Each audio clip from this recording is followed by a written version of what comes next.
Most parents I talk to when it comes to financing college haven't saved enough to pay for college. And most parents actually procrastinate when it comes to planning for financial aid. In this video, I'm going to help you get started on the right track by first understanding how we got here. These costs reflect what it would cost for a California resident to attend a university in-state.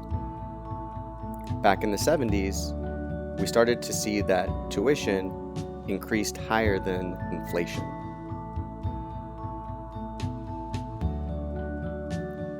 In the 80s, average salary for an engineer in 1985 was around $48,000 a year.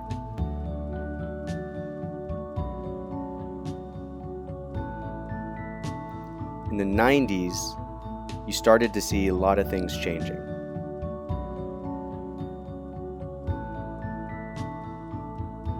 In the 2000s, George Washington University was the first college to raise their tuition over $50,000 a year.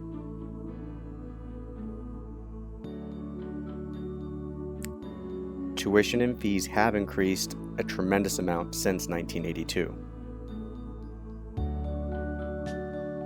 It's kind of thinking of it this way. Would you pay this much for an item today as compared to what it was in the 80s? Probably not. But if you do your homework, you can find colleges that are on sale. Basically, what that means is you can find a bargain at a really good value.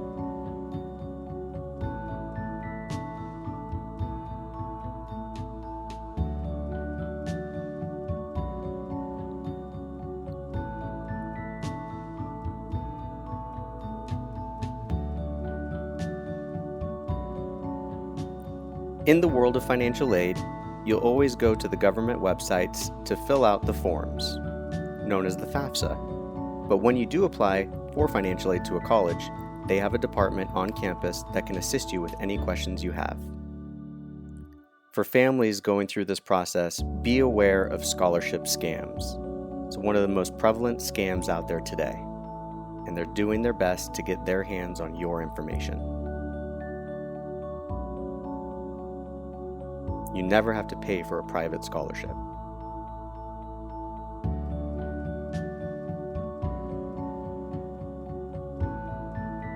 If a college says we give financial aid, make sure you understand that they consider loans to be financial aid. It's very difficult for most students in the United States to graduate in 4 years. No matter how much income your family makes, you can always qualify for a merit scholarship. It just depends on where you apply. Parents, it's important to know that students have a limit on how much they can borrow for college. It's not like it used to be. So, as you're planning for college and you're hoping that your student can pay for some of their education, know that these limits exist.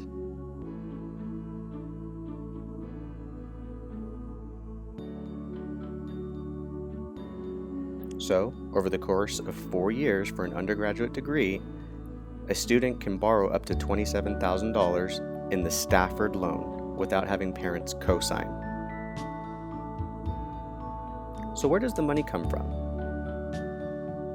These are the various sources of financial aid: the government, the colleges itself, employers, state programs like the Cal Grant. You always want to fill out the FAFSA, no matter if you think that you will qualify or you won't. It's always a great opportunity for your family to qualify for some type of financial aid. Some schools also require the CSS profile. Once you file your FAFSA, you'll be presented with this number called your expected family contribution. It's a measure of your family's financial strength, determined by the Federal Student Aid Commission. The main components that distinguish what your family's EFC is are these figures right here.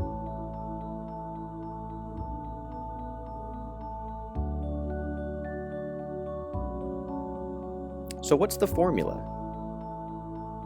Every college in the United States will use the same formula.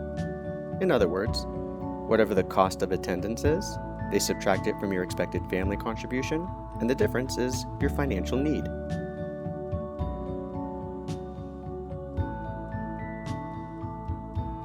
So let's take a student, for example. In this case, we have Susie. Susie is applying to a school that costs $40,000 per year. Her expected family contribution is $10,000,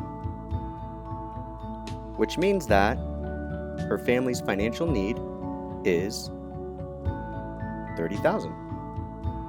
Now let's say that she actually applied to a school that costs $70,000. Well, her EFC is still the same at $10,000. And in this case, her family's financial need would be $60,000.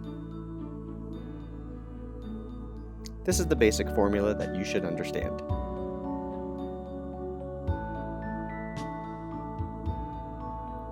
Some schools meet 100% of need. Not every school does. Some meet 30%, 50%. It just depends on where you're applying.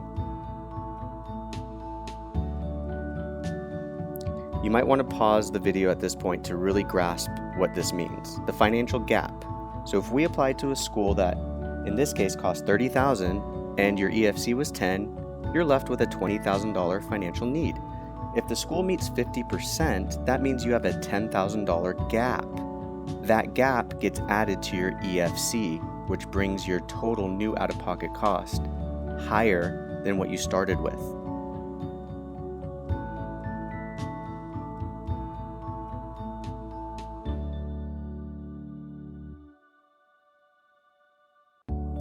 Most importantly, understand that there's two types of financial aid: gift aid and self-help. Gift aid, you never have to pay back.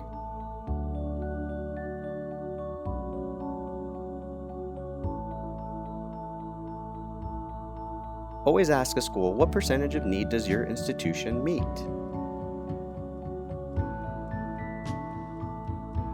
What percent is gift and what percent is self-help? Meaning, at some point, you will have to pay self-help back.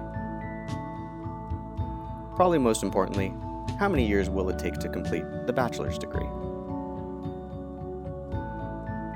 In this case, you'll notice that this family narrowed their list down to the final 3 schools.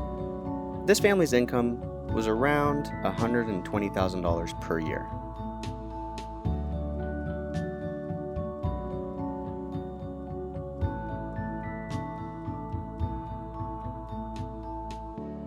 In this case, out of the 12 schools, was accepted to 7. Final 3 choices were Drexel, George Mason, University of Delaware. Notice the scholarship. Even though this family did not demonstrate a financial need because their income was way above the average. This family, as you can see, after they narrowed down the choices to Franklin and Marshall, College of Worcester, and Sonoma State, they ended up with a pretty large award package. Their family's income was around $60,000 per year. In this case, let's look at a school that costs $70,000. If your expected family contribution is $20,000, your need is $50,000. At the end of the day, this family ended up coming out of pocket $27,500 because of the amount of gift aid that was received.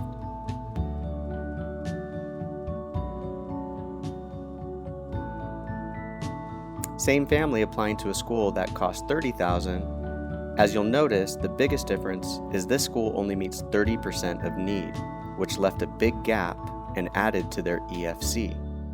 At the end of the day, this family actually paid $28,500. It's all because of the gap. Choosing the wrong school will cause you to pay more out of pocket.